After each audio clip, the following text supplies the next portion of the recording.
inches in diameter, and circular like a melon that had grown into his chest, and they were calling him end stage. Well, he came in to our University of Spiritual Healing Sufism. He'd started taking the program. They gave him 6 months to a year to live. He was in the program at that point. And at maybe 3-4 months into that year, when this developed, he came up in front of our group and we gave him a healing. And the healing lasted all of 10 minutes. He then went back, continued to do the practices that we teach, and 3 months later he went in for his repeat CT scan to see, what was going on. The tumor had disappeared in three months, with nothing other than the Sufi spiritual healing was gone. So this was considered another miraculous healing, and again, what was the key of it? It was his sincerity, his truthful working on his issues, and he was doing, in Sufism, what we call the Tauba process, which is a process of basically finding out what keeps us from accepting the divine light, the divine love. And when he did that with the healing, he healed an end-stage terminal tumor in 3 months.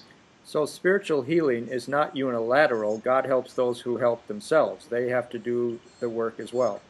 That is a core principle that people don't understand. That is exactly right. In the spiritual teachings, we say that God helps those that help themselves. Mm-hmm. In other words, many people go to God, they pray, oh, God, help us, help us, help us. But when it comes to doing the inner work, they're not doing it. Now, my experience is that it's both. If you do the inner work without God, your healing will be minimal. Not minimal, but you won't heal cancer. You're not going to heal multiple sclerosis or things like this. If you do healing only with God, you also can get very extraordinary healings, but I don't see them that often. But when you put them together, that's when you will see miraculous healings of cancer, of AIDS. I have a man in Florida right now who joined us with severe HIV deficiency. His T-cell count were 200. His HIV count was in the millions, a virus. This is serious AIDS. He worked with us for 3, 4, 5 years. I spoke with him last summer in Florida, where he's from. Now his T-cell counts are normal, and he has no HIV virus detectable HIV virus in his body whatsoever. Wow. Okay. Wow. So these are rare diseases that if you can heal HIV and you can heal cancer, the other diseases pale in comparison. They're easy. It's easy to heal most other things. Lupus, the autoimmune diseases, so many of these diseases, chemical sensitivities, infections, all can go, very easily compared to working with something like cancer or AIDS. Well, you also mentioned recently that you work with a woman with breast cancer. Yeah, this was a woman who was actually one of our teachers in the Sufi tradition. And one reason I say that is because what it meant was that she'd done a lot of work on herself. She knew how to work with herself. She'd worked with returning to God. And yet she had developed a good-sized tumor in one of her breasts. She called me and she said, Ibrahim, I have this tumor. What do I do with this? I said to her, when I looked into it, that it seemed to me that the issue was that as a teacher, as a Sufi teacher, she needed to be caring and nurturing her students like a mother would nurture her child. And she wasn't doing that. She was fighting with them. She got very angry with me at first when I told her that. She said, I take care of my students. I said, I see it differently. And if you can be open to this, let's work with it. We worked 3-4 times over a period of about, maybe a month or two. She worked very deeply. I mean, she really listened to what I said. She went inside. She said, well, where am I not caring for my students? Where am I angry with my students? And she found that there were a lot of places like that. She cleared them. And there's processes to do that. That's not difficult. She cleared those feelings, those images, those beliefs. Well, 2 months later, 2.5 months later, she goes back into surgery. This is on the East Coast in the Boston area. And she goes back in the hospital for surgery. They put her on the table. They opened her up. They did not repeat the CAT scan, which was too bad. But anyways, they opened her up to take the tumor out. They're looking all around the breast. There's no tumor in there. So they had to close her up, and they came out and they apologized to her. They said, "We're very sorry, but we're sorry we opened you up. But somewhere in the last 2 months, your tumor disappeared, and we don't know why." The tumor became a rumor.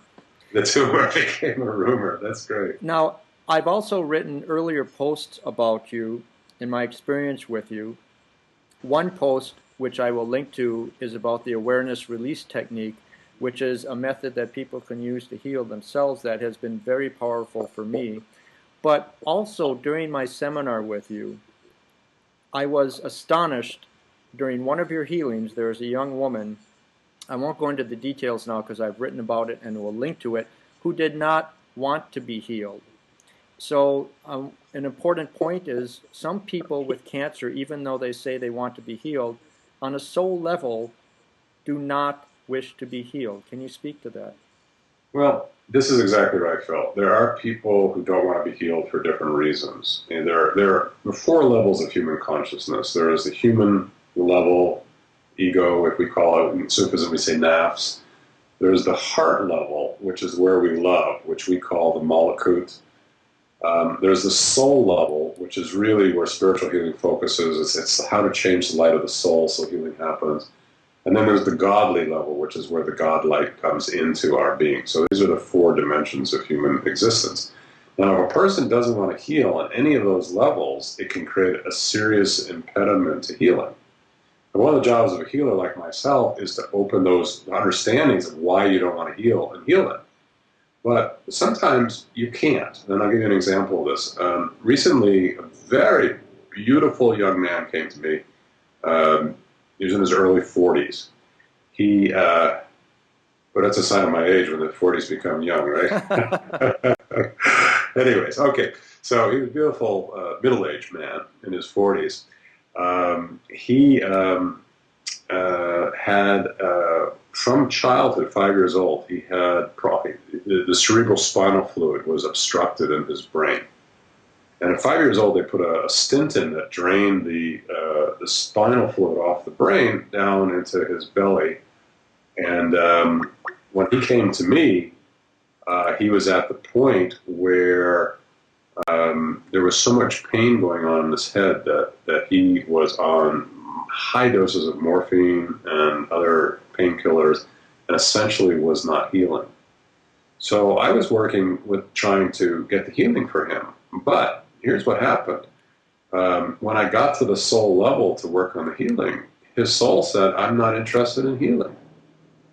Because the issue was that he was like doing work with people, and he was sort of unwilling to do that. He was unwilling to stop doing the work. In other words, he said, "My role until my last breath is to help people, to clear them of the illusions and the beliefs and what's going on in their mind. And I will not stop that." The soul was very clear. I will not stop that. I will die doing this work. And, once that became clear to all of us, I said, if this is your choice, all we can do is allopathic healing. In other words, we need to find just structural, surgical situations for you, because the healing work is not going to hold because you're not wanting to heal. You're not wanting to change the pattern. And he understood that, and he was very sad about that, mostly because he knew that it was going to take his life, but he chose not to stop. Wow. And one more story that is powerful about when someone is ready to heal, and it doesn't matter how dire the situation seems to be, miraculous healings can still occur. I understand that a man was recently discharged from MD Anderson, which is one of the best